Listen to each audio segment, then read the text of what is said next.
দর্শক, বর্তমান আধুনিক যুগে আসলে কিন্তু কাজের মানুষ পাওয়া খুব কঠিন।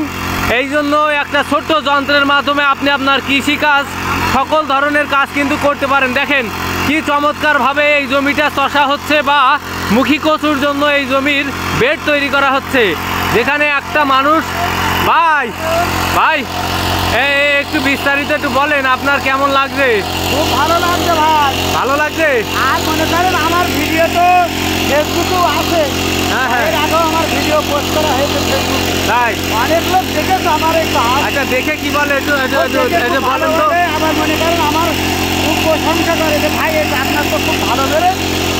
আর আপনি তো দেখলাম যে কৃষকদের সুন্দরভাবে বুঝাচ্ছেন। হ্যাঁ ভাই, এর আগে মনে করেন আমি এর আগে মালয়েশিয়ায় থাকতাম 10-12 বছর। চাষবাস করেছি, এইসব মেশিনের সম্পর্কে আমার অভিজ্ঞতা আছে। তাই না? হ্যাঁ, আপনি প্রবাসে ছিলেন দীর্ঘদিন, তাই তো ভাই? আর প্রবাস থেকে 12 বছর। ও ভাই, তো এই মেশিনটা আগেকার মুরব্বীরা তো ব্যবহার করেনি, আপনারা তো করছেন।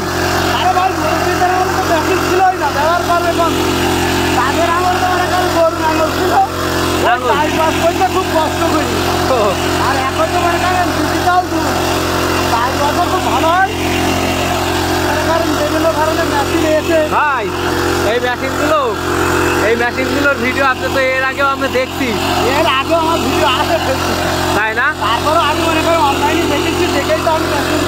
আচ্ছা আচ্ছা আচ্ছা, দর্শক এই ভাইটি কিন্তু অনলাইনে দেখার পরে কিন্তু এই মেশিনটি কিনছে। আর যেটা আমি বলি আপনাদেরকে, যে ছোট্ট এই মেশিনটি কাজের দক্ষতা কিন্তু অনেক সুন্দর। আগেকার মানুষ যখন নাঙল ব্যবহার করত সেই সময় আমরা দেখেছি যে অনেক পরিশ্রম, অনেক কষ্টের কিন্তু প্রয়োজন ছিল। বর্তমান এই ধরনের ছোট ছোট যে আধুনিক যন্ত্রপাতি, এর ফলে কিন্তু আসলে কষ্ট লাঘব হয়েছে বা দূর হয়েছে।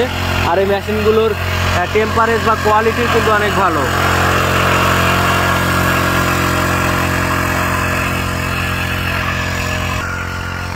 চাচা, আসসালামু আলাইকুম।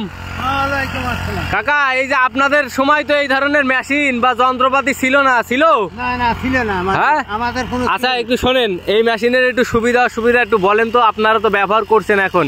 আমরা এই মেশিন ব্যবহার করছি, ধরো এই যে এই খোলদে ফাঁক আছে, বুঝেছো? ফাঁক মানে এই যে বেড। হ্যাঁ, বেড।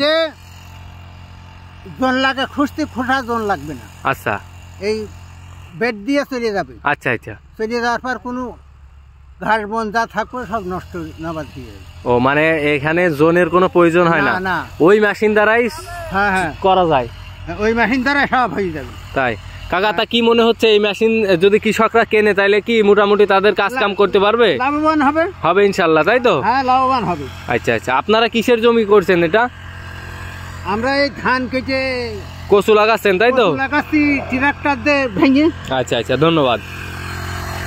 দর্শক দেখেন সেই ছোট মেশিন, এই মেশিনের এত পরিমাণ মানে কাজের দক্ষতা, দিনে 8 থেকে 10 বিঘা জমি কিন্তু চষতে পারে।